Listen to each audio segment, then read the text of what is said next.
Julie Summers is with the Mental Health Association. She joins us now. The topic is suicide prevention. Julie, good to have you here. Thank you. Good to be here. What a topic. It's a tough one. It is, and there's no easy way to get into it other than to say, does suicide know any particular age group, or is it from young to old? It is from young to old, but we have particular concern for suicidality among some groups more than others, and one of them is youth. And we define youth as 10 to 25-year-olds, so youth and young adults. And we are in Oklahoma, it is the second largest cause of death among 10 to 25-year-olds. No kidding. I had After no accidents, idea. yes. Is that a recent change? It is within the last 5 years or so that it became second. It has been third for quite a while, and nationally it was third. We are in Oklahoma, one of the higher rates of suicide occurs in Oklahoma, with about 18 and a half young people per 100,000. So that's a high rate. Gosh, I didn't know that. I didn't realize the numbers were that high. We're supposed to be talking about suicide prevention, which to me doesn't exist unless the person who intends to do it says something, exhibits certain symptoms. Are there things to watch for? Yes, absolutely, Sam. Some of the things that we encourage people to watch for are if people have feelings of hopelessness, they withdraw from activities that they particularly enjoy, they seem to be very overwhelmed a lot of the time. And then particularly if someone starts talking about ending their life, even if it's in a euphemistic sense, like you won't have me to kick around much longer, or you won't have to worry about me much longer. Those are all signs that something has shifted and it's time to pay attention. And certainly if somebody expresses any kind of plan or starts to acquire a weapon or a stockpile of pills, it's time to really pay attention. All right, beyond paying attention, how can you help? What can you do? You can't lock that person in a closet. That's correct. You can't just call the police and say, I think Betty Sue is about to take her own life. What do you do? Well, the first thing that we really encourage people to do is to learn how to open a conversation about that. And we have a suicide prevention training program called QPR, Question, Persuade, Refer, that we train people to do, but it's not rocket science. It doesn't necessarily take an hour's worth of training to learn how to do that. You merely have to be willing to have a conversation with someone and to very bluntly ask them the question, are you thinking of hurting yourself, or are you thinking of killing yourself? Once you know the answer to that question, and it will be flagrantly denied if the person is not feeling that way, but if someone says, yes, that is something I'm thinking about, it's time to kick into action and to try to get that person to help. So the idea is to be the help and support they need and stay with them while they are vulnerable, and then get them to the help that they need. So the thing to do is to connect them with, you could call law enforcement, but there are mental health professionals, there are treatment facilities that can provide 24-hour-a-day, 7-day-a-week assessment. Have we reached a point in our culture where each one of us needs to know what those organizations or individuals or whatever, where they can be found and how to reach them? Well, I tell you, we think of QPR as being like CPR. And you know, there was a campaign not so many years ago where they tried to train everyone in the community in CPR so that everybody knew what to do if someone had a heart attack.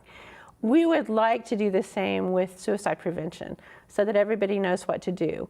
And part of what you have to do is, yes, to know what some of the resources are. But if you don't know any other resource, 911 will get you there. And 211, the helpline, can give you resources that can connect you to folks as well. They can tell you the mental health resources. You're the mental health expert. Okay. I come to you and I say, you know what, I'm just really dragging. I just don't have any energy. And even if I did, I don't think I'd want to expend that energy to do anything. I just want to stay in the room and shut the door and draw the blinds. Do I have a problem? Those are some of the symptoms of clinical depression. So it would be time to do some deeper assessment and see what's going on there and see if we can get some treatment for depression going on. Well, I'll tell you what, you've rattled me to my very foundation because, quite frankly, I had no concept of the threat of our young ones. I thought this was, maybe a few, but I had no idea the numbers were that high. How long have they been keeping figures? I think they've been keeping them since the 1960s for sure. We know that from the 1980s onward, the numbers have crept upward. And we don't really know exactly why, but we do know that part of it has to do with more availability of weapons. Really? Mm-hmm. Is that the method of young ones? Let me put it this way. There are more people that die by suicide with a gun than any other method, but there are a lot of people that attempt suicide by other means. And so there are more attempts with pills or other kinds of means, but the most lethal attempts, of course, are with guns. Who's in a position to help in this battle? Really, anyone is in a position to help, and that's the message that we want to communicate, is that anyone can learn to be a help. And the way that you learn to be a help is to learn to ask the question to save a life, to open that conversation, to let people know that you care, to let them know that there's resources available. And there is a 24/7 phone number that people can call. There's also a text line that people can call, and we'll give you that number so you can put it up on your screen. I am not a mental health expert by any stretch.